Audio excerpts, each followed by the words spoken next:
बोधिसत्व भारत रत्न बाबा साहब डॉक्टर भीमराव अंबेडकर जी की पावन जयंती कार्यक्रम से संबंधित आज की इस महत्वपूर्ण कार्यशाला मैं भारतीय जनता पार्टी के प्रदेश के हमारे अध्यक्ष चौधरी भूपेंद्र सिंह जी, उत्तर प्रदेश सरकार में मंत्रिमंडल के मेरे सहयोगी उप मुख्यमंत्री श्री ब्रजेश पाठक जी, समाज कल्याण विभाग के मंत्री श्री असीम अरुण जी, अनुसूचित जाति आयोग के राष्ट्रीय अध्यक्ष माननीय श्री लाल सिंह आर्य जी, भारतीय जनता पार्टी के प्रदेश के संगठन महामंत्री माननीय श्री धर्मपाल जी, भारतीय जनता पार्टी के पूर्व प्रदेश अध्यक्ष डॉक्टर रमापतिराम त्रिपाठी जी, पूर्व केंद्रीय मंत्री और पूर्व प्रदेश अध्यक्ष डॉक्टर महेंद्र नाथ पांडे जी, प्रदेश अध्यक्ष अनुसूचित जाति मोर्चा श्री रामचंद्र कनौजिया जी, राष्ट्रीय उपाध्यक्ष युवा मोर्चा श्री विनोद प्रकाश जी, इस कार्यक्रम के जो संयोजक हैं प्रदेश महामंत्री श्री राम प्रताप सिंह जी, भारतीय जनता पार्टी प्रदेश की इस विशेष कार्यशाला में उपस्थित प्रदेश सरकार में मंत्रिमंडल के मेरे सहयोगीगण, माननीय सांसदगण, विधायकगण, जिलाध्यक्षगण और विभिन्न मोर्चा प्रकोष्ठों से जुड़े हुए पदाधिकारी और उपस्थित बहनों और भाइयों, मैं आप सबका इस कार्यशाला में हृदय से स्वागत करता हूं, अभिनंदन करता हूं। बाबा साहब की जयंती की एक दिन पहले आयोजित कार्यशाला अगले 12 दिन की 10-11 दिन की कार्य योजना को लेकर के भारतीय जनता पार्टी पूरे देश के अंदर एक विस्तृत कार्य योजना को लेकर के चल रही है। कार्यक्रम का उद्देश्य बहुत स्पष्ट है।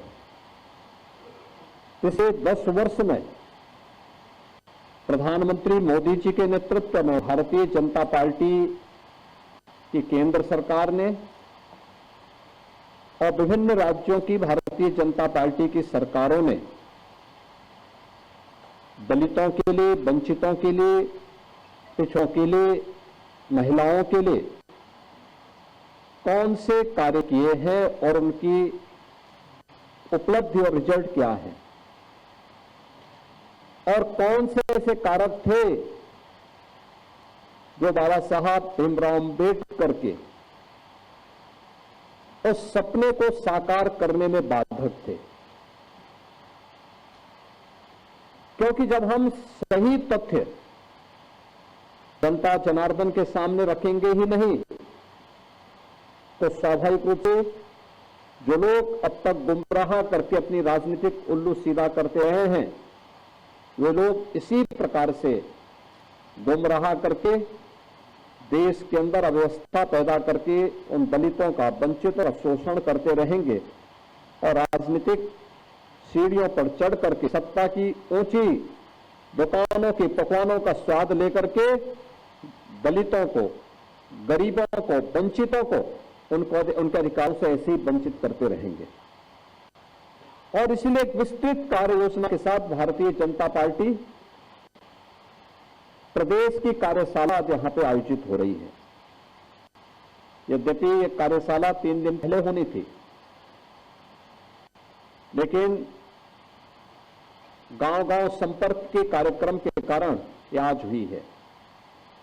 आज का मुख्य कार्यक्रम बाबा साहब भीमराव अंबेडकर की जहां कहीं भी प्रतिमा है उनके नाम पे जहां कहीं भी पार्क हैं, आज भारतीय जनता पार्टी के कार्यकर्ता, जनप्रतिनिधि और सरकार के अधिकारीगण वहां पे स्वच्छता के एक विशेष कार्यक्रम के साथ जुड़ रहे हैं और उन्हें सम्मानित करके उन कार्यक्रमों को आगे बढ़ाने का काम कर रहे हैं। और कल के लिए जैसे 2020 में केंद्र सरकार ने राजकीय अवकाश घोषित करते हुए प्रत्येक केंद्रीय कार्यालयों में यह व्यवस्था सुनिश्चित की थी कि बाबा साहब भीमराव अम्बेडकर से जुड़े हुए उन मूल्यों पर, उन आदर्शों पर न केवल चर्चा की जाए बल्कि बाबा साहब भीमराव अम्बेडकर के प्रति अपनी श्रद्धांजलि को व्यक्त करने के विशेष आयोजन भी किए जाएं। और वैसे ही प्रदेश सरकार ने भी कल एक सार्वजनिक अवकाश के साथ साथ बाबा साहब भीमराव अम्बेडकर की प्रतिमा और पार्कों में पुष्पांजलि कार्यक्रम के साथ साथ चर्चा, परिचर्चा करके इन मूल्यों को, इन आदर्शों को आगे बढ़ाने के लिए एक विशेष अभियान प्रारंभ किया है।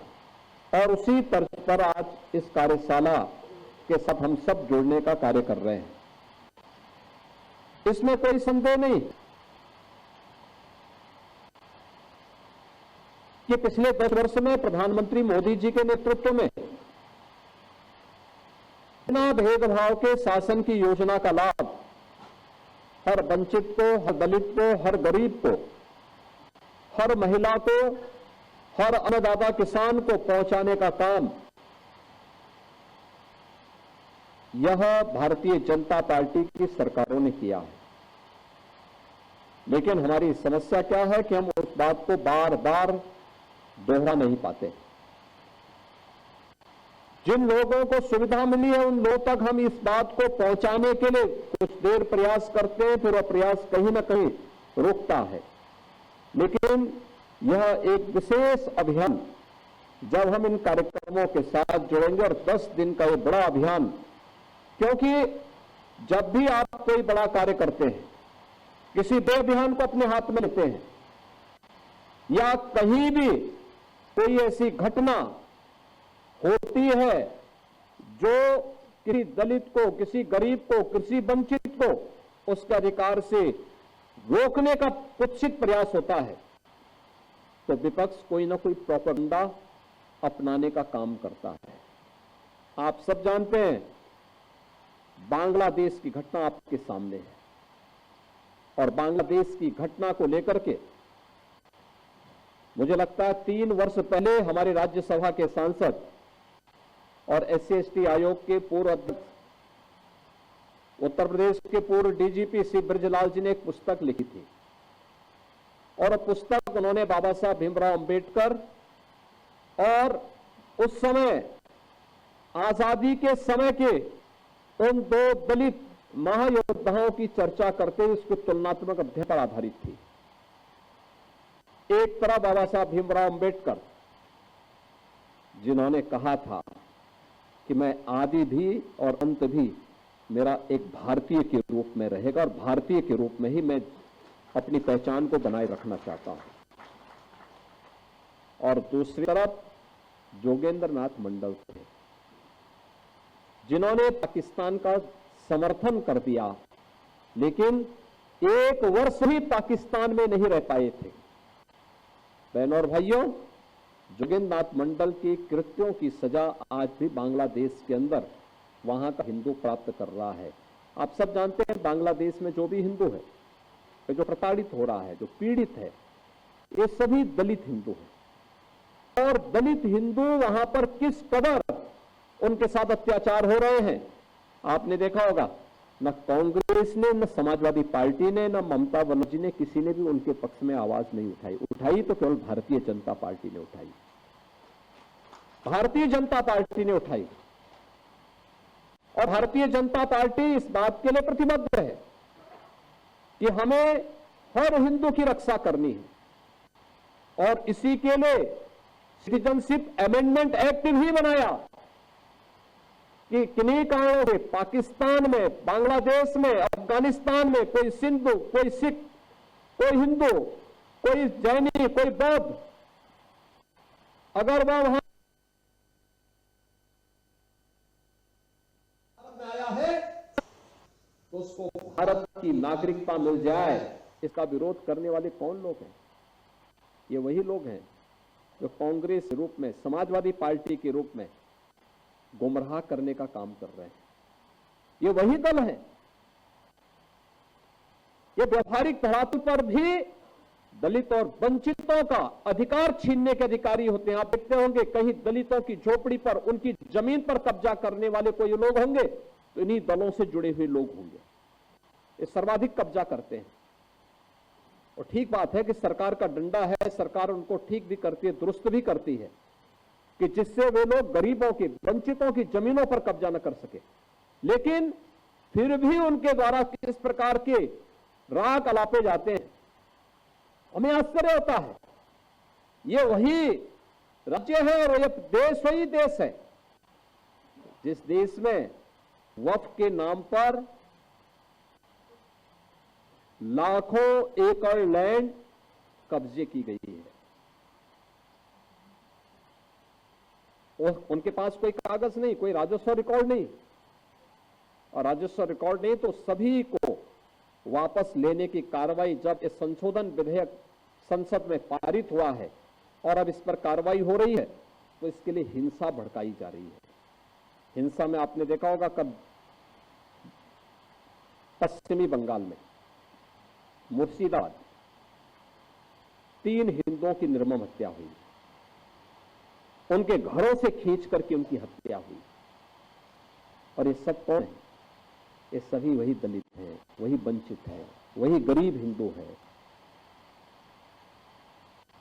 जिसको इस जमीन का सर्वाधिक लाभ मिलने वाला है, सर्वाधिक लाभ मिलने वाला है। ये लैंड राजस्व के रिकॉर्ड में फिर से आएगी तो एक गरीब भी हाई राइज बिल्डिंग का, मल्टी स्टोरी बिल्डिंग का लाभ उठा पाएगा, उसको भी वहां अच्छे फ्लैट सरकार बना करके उपलब्ध करवा देगी। इन्हें भय है कि दलितों को, वंचितों को, गरीबों को अगर ये हाई राइज बिल्डिंग मिल जाएगी तो उनका तो वोट बैंक समाप्त हो जाएगा, ये गुमराह करने की इनकी राजनीति हमेशा के लिए समाप्त हो जाएगी।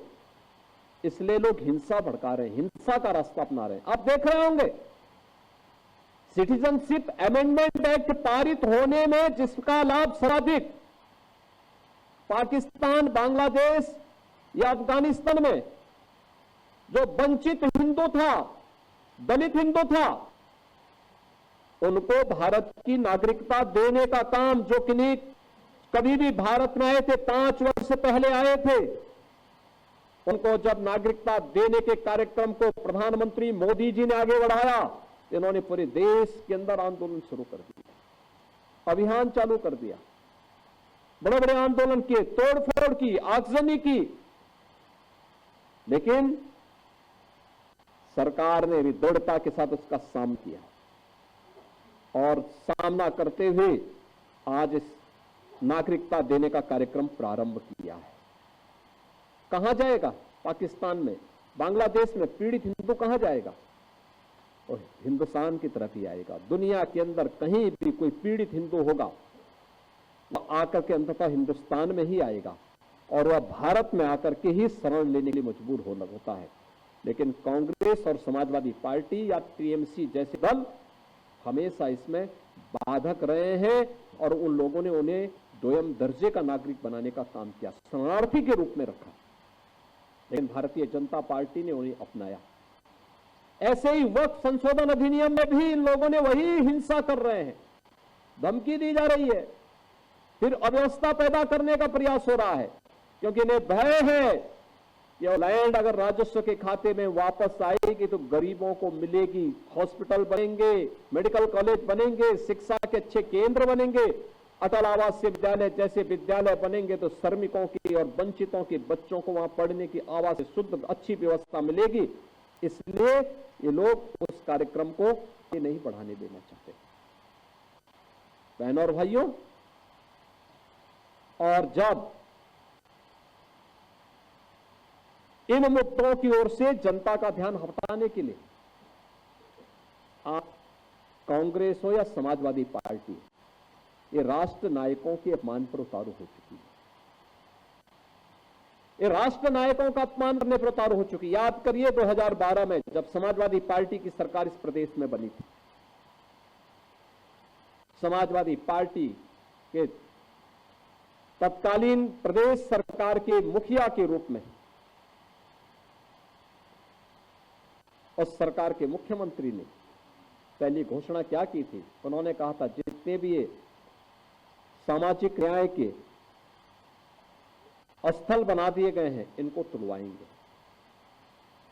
और उस समय उन्होंने कहा था कि इनमें हम मैरिज हॉल खुलवाएंगे। आप देख रहे हैं ना, ये मानसिकता इनकी थी। उन्होंने किया भी। इसी लखनऊ में मान्यवर कांसी राम जी के नाम पर विश्वविद्यालय बना था, उसका नाम बदल दिया। सहारनपुर में बना था मेडिकल कॉलेज, उसका नाम बदल दिया।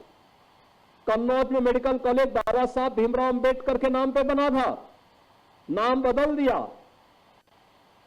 जब सीसी असीम अरुण जी ने मेरे सामने इस बात को रखा कि ये तो बाबा साहब के नाम पे था और बाबा साहब के नाम पर बने हुए मेडिकल कॉलेज का नामकरण इन्होंने बदलने का काम किया है, बहनों और भाइयों, तो फिर उसी कन्नौज में हम लोग जाकर के इस बात की घोषणा की कि नहीं, इसका नाम फिर से बाबा साहब भीमराव अंबेडकर के नाम पर ही होना चाहिए। और हम लोगों ने उस कार्यक्रम को वहां पर फिर से, नामकरण के कार्यक्रम को फिर से वहां पे संपन्न किया। बहनों और भाइयों, किस कदर ये लोग उन महापुरुषों को जो सामाजिक न्याय के प्रतीक हैं, कैसे उनको अपमानित करते रहे, कैसे उनके खिलाफ षड्यंत्र करते रहे, ये सभी उदाहरण हमारे सामने हैं। आज भी ये लोग इसी प्रकार का विस्मरण करने का काम कर रहे हैं। कैसे करते हैं? महाराष्ट्र में छत्रपति शिवाजी महाराज के खिलाफ वक्तव्य देते हैं। औरंगजेब को वहां पर औरंगजेब की का महिमामंडन करने का काम कर रहे हैं।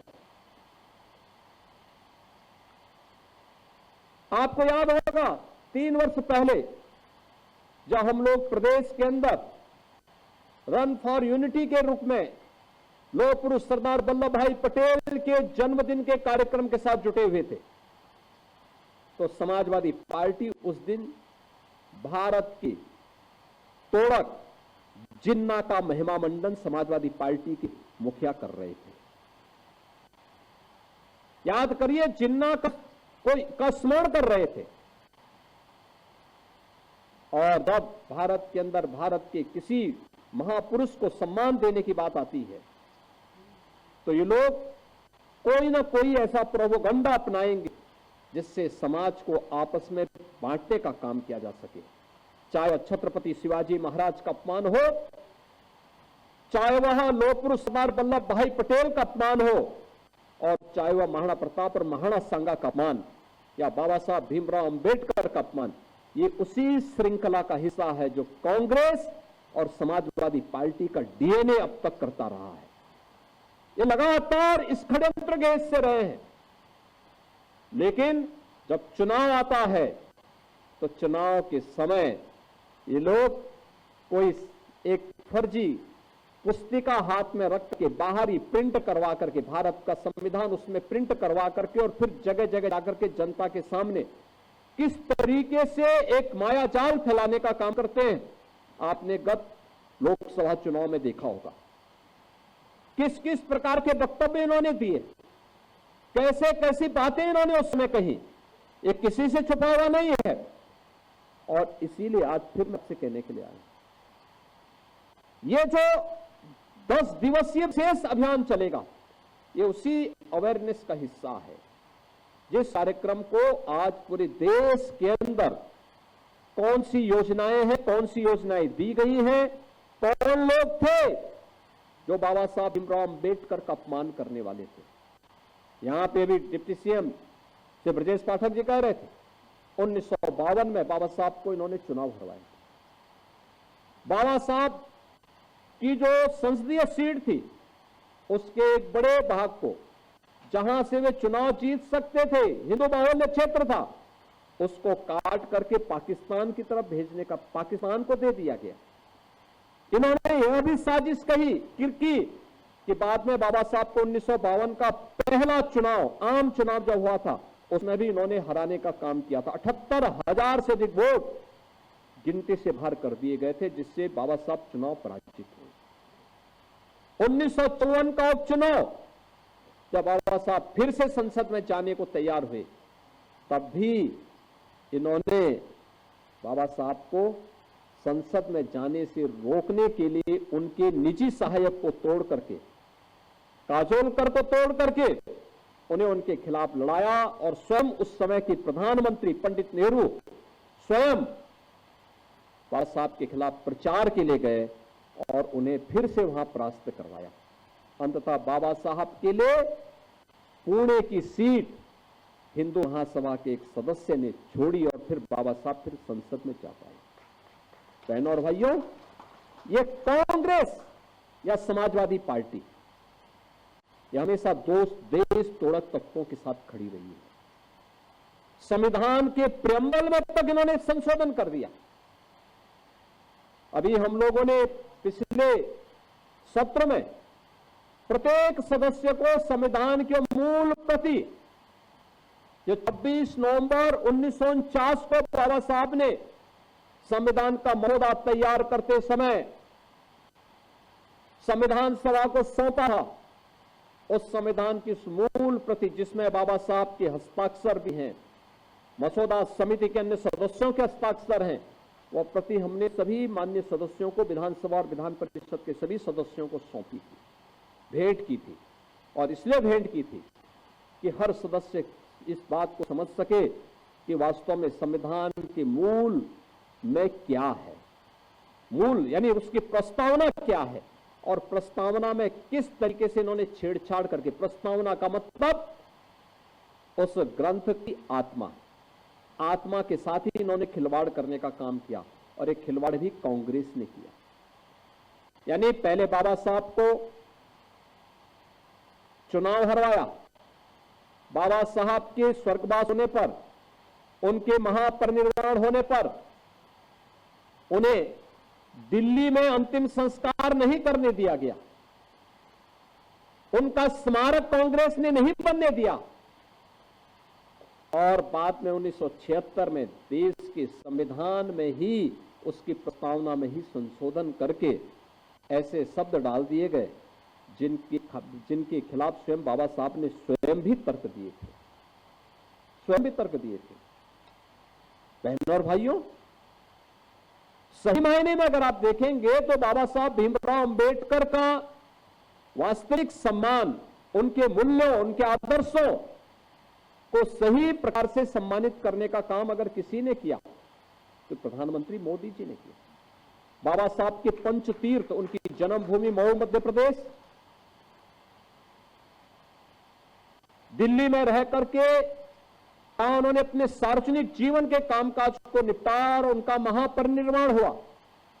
वहां पर डॉक्टर अंबेडकर इंटरनेशनल सेंटर की स्थापना करने का काम, जहां उन्होंने उच्च शिक्षा अर्जित की थी इंग्लैंड के उस भवन को लेकर के, फिर वहां पे बाबा साहब का स्मारक और भारत से जाने वाले अनुसूचित जाति के युवकों के लिए विशेष स्कॉलरशिप देकर के उच्च शिक्षा अध्ययन के लिए विशेष व्यवस्था देना, बाबा साहब की दीक्षा भूमि नागपुर या फिर चैत्य भूमि मुंबई, इन 5 स्थानों को पंचतीर्थ के रूप में विकसित करने का काम अगर किसी ने किया है तो भारतीय जनता पार्टी ने किया है।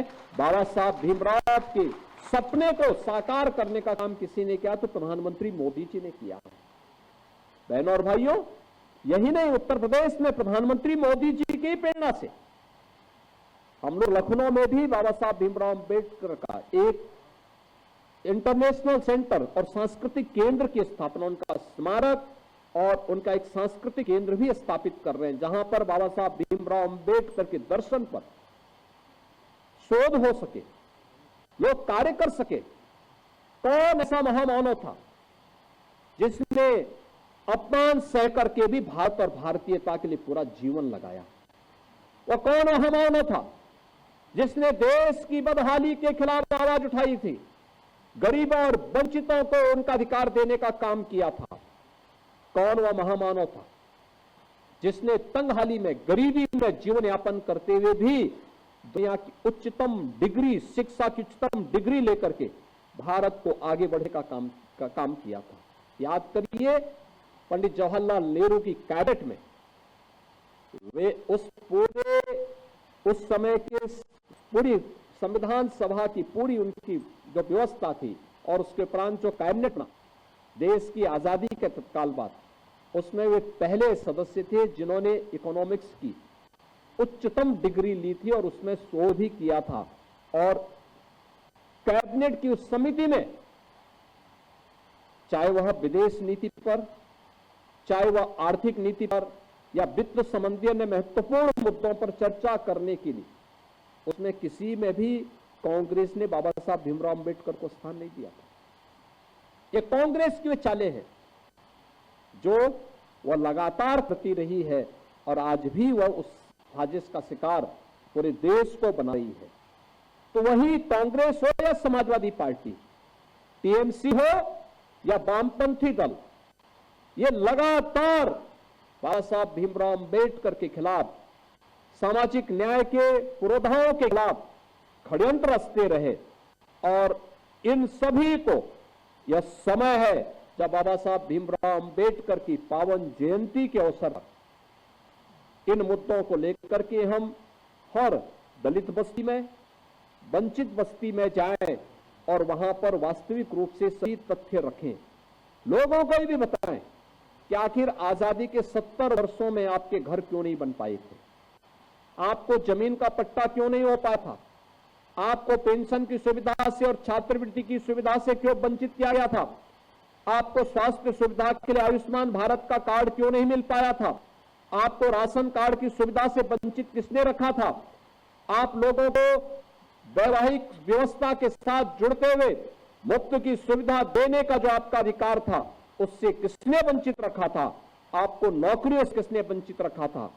और आपको यह व्यवस्था बढ़ करके नारी वंदन अधिनियम तक पहुंच करके समाज की उन सभी वंचितों को जो अब तक इन सुविधाओं से वंचित थे, देश की संसद और विधानसभा में जाने तक का भी मार्ग प्रधानमंत्री मोदी जी ने प्रशस्त किया है।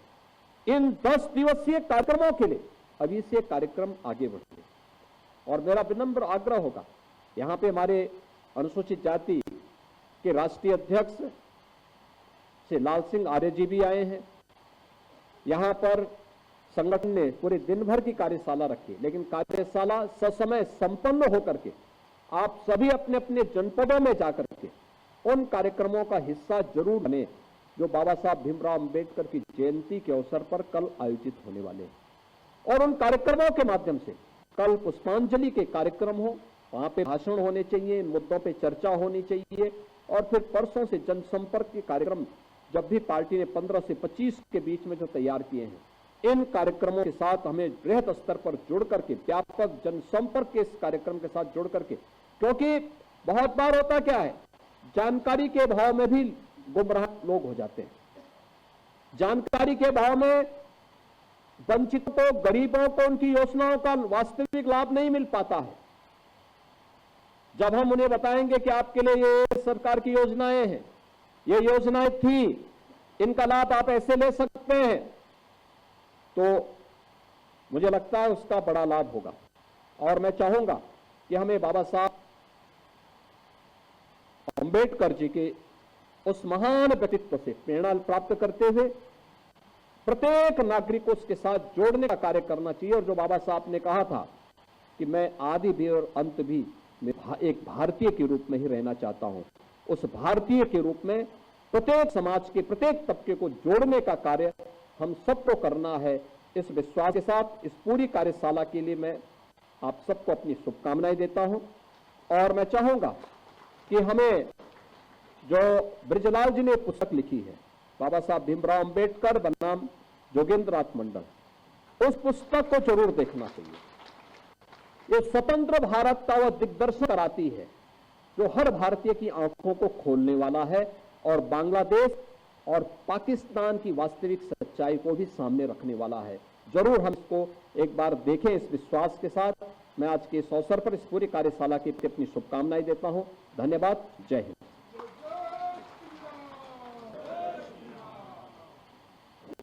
ये सत्र का समापन है, उससे पहले माननीय मुख्यमंत्री जी, माननीय उप मुख्यमंत्री जी और सभी नेतागण हमारे मंच पर हैं। नए जो हमारे अध्यक्ष बने हैं उनका एक बार तालियों से